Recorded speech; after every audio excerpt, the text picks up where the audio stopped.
Hello everyone, welcome back to my channel doctor Jyoti physics lecture. ये जो है BSc final year का nuclear physics में टॉपिक आता है एब्जॉर्प्शन ऑफ गामा रेज या law of absorption of gamma rays. सबसे पहले आपको पता होना चाहिए गामा रेज होती क्या है। गामा रेज क्या है? आपकी बेसिकली इलेक्ट्रोमैग्नेटिक रेडिएशंस हैं। इन पर कोई चार्ज नहीं होता है, दे हैव नो चार्ज। और जब आप पेनिट्रेटिंग पावर को कंपेयर करोगे अल्फ़ा बीटा गामा, सबसे ज़्यादा किसकी होती है? गामा की है। उसके बाद जो है बीटा की है, उसके बाद जो है अल्फ़ा की। एंट्रेंस में क्वेश्चन आ सकता है, the penetrating powers of alpha and beta particles are in the following order. तो सबसे ज़्यादा गामा की रहेगी, फिर बीटा की, फिर अल्फ़ा की। गामा रेज आपको कब मिलती है? लाइक हमने अल्फ़ा डीके में पढ़ा था, पेरेंट न्यूक्लियस है, उससे हमारे पास डॉटर न्यूक्लियस बन गया, या तो अल्फ़ा पार्टिकल निकल गया या बीटा पार्टिकल। अब ये जो बीटा पार्टिकल निकला है, ये बीटा नेगेटिव डीके भी हो सकता है, बीटा पॉजिटिव डीके भी।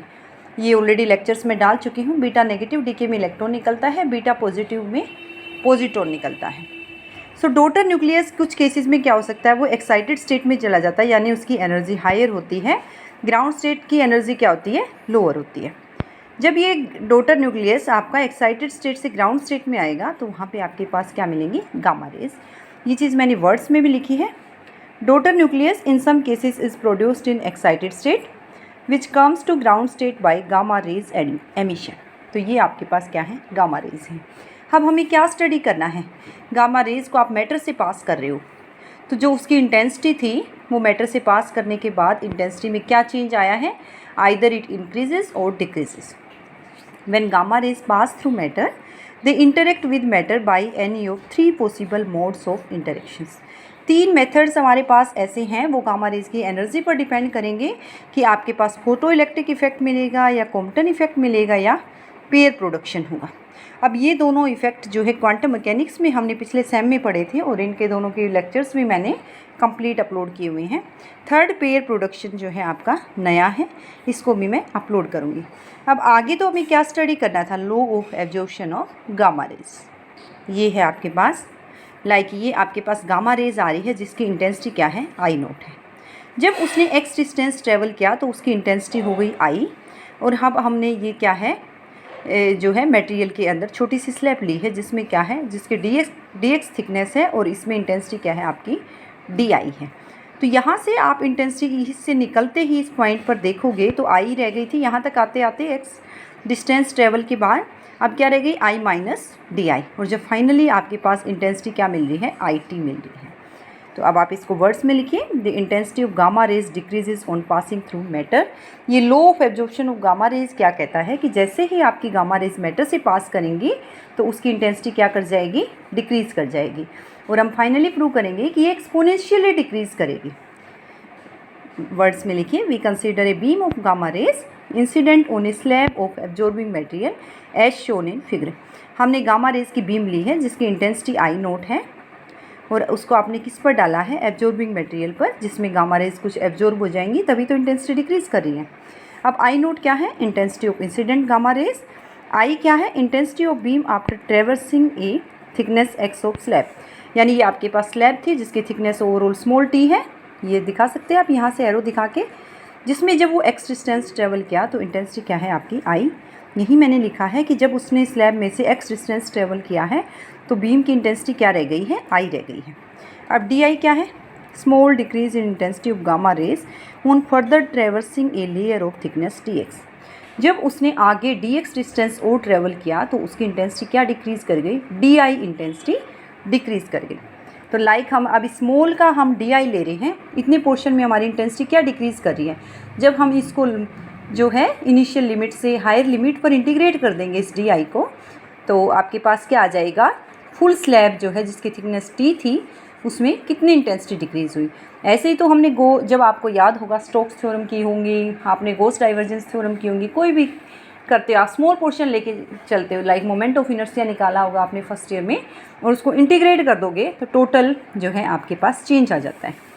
सो डिक्रीज़ इन इंटेंसिटी, जिसको डिक्रीज़ वर्ड यूज़ कर रहे हो तो माइनस डी आई साइन आ गया।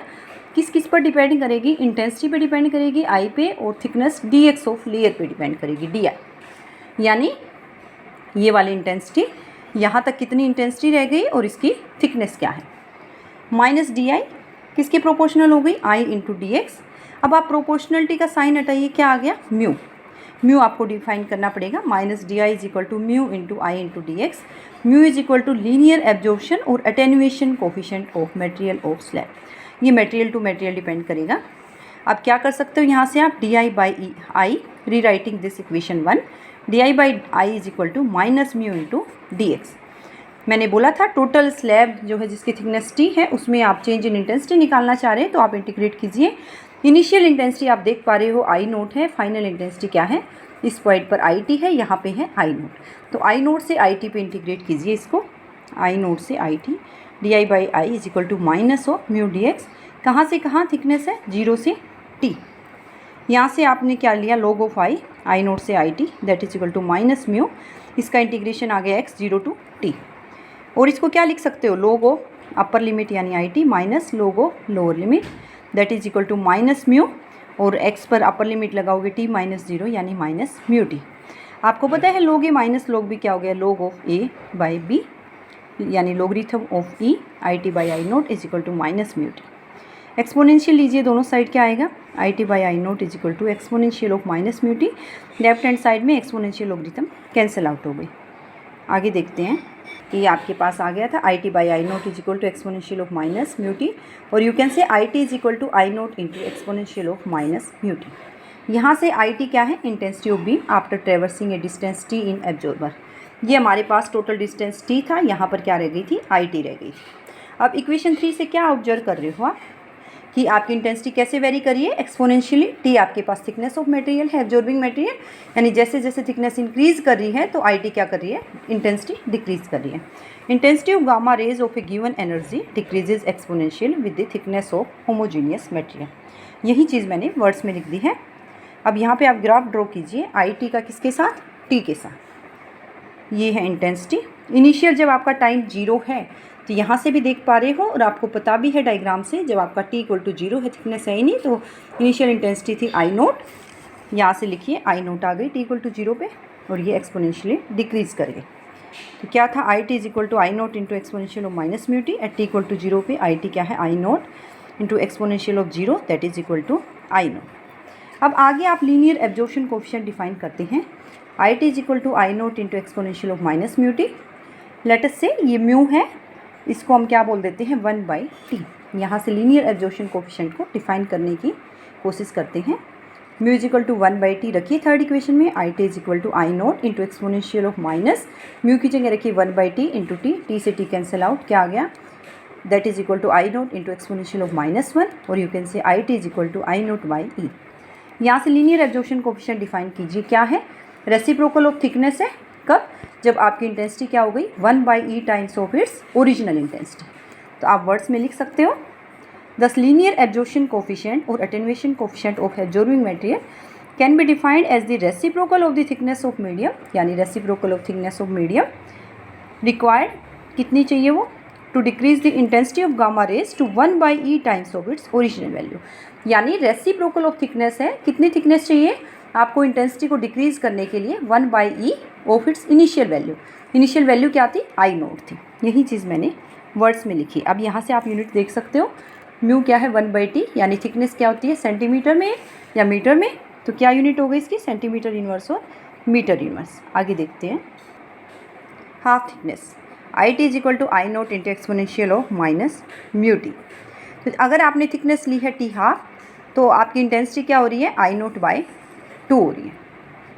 जब आपकी थिकनेस हाफ हो जाएगी तो इनिशियल ये इंटेंसिटी थी जो आई नोट थी वो क्या बन जाएगी, यानी लाइक इस पॉइंट पे आपकी हाफ हो गई थिकनेस, टी हाफ है ये, तो इंटेंसिटी क्या हो जाएगी, हाफ हो जाएगी।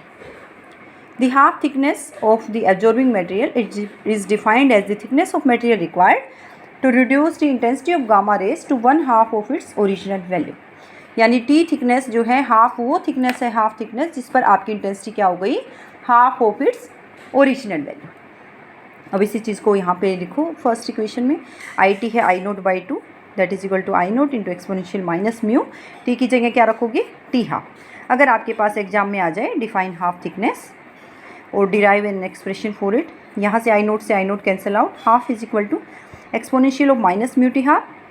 दोनों साइड आप लोगरिथम लीजिए, ln1 माइनस ln2, क्योंकि logarithm of a by b बन गया था, log a minus log b that is equal to minus mu into t half, log 1 होता है 0, minus ln2 that is equal to minus mu into t half, minus से minus cancel out, क्या बन गया mu into t half is equal to ln of 2। ln क्या होता है 2.303 into log 2, base क्या आ गया 10 आ गया। आप ln को ऐसे कन्वर्ट कर सकते हो बेस 10 में, यहाँ पे ln क्या है e है। और म्यू टी हाफ क्या आ गया 0.693 और you can say t half is equal to 0.693 by mu. यहाँ से आपके पास टी हाफ आ गया 0.693 by mu. It means half thickness of the absorbing material depends on the linear attenuation coefficient. तो टी हाफ किस पे डिपेंड किया आपका गामा रेज का 1 बाई म्यू यानी लीनियर अटेन्युएशन कोफिशिएंट पे। ओके, इसी तरह से मैं जो है लेक्चर्स अपलोड करती रहूँगी। अगर आपकी कोई क्वेरीज़ हैं तो आप कमेंट सेक्शन में डाल सकते हैं। Thank you.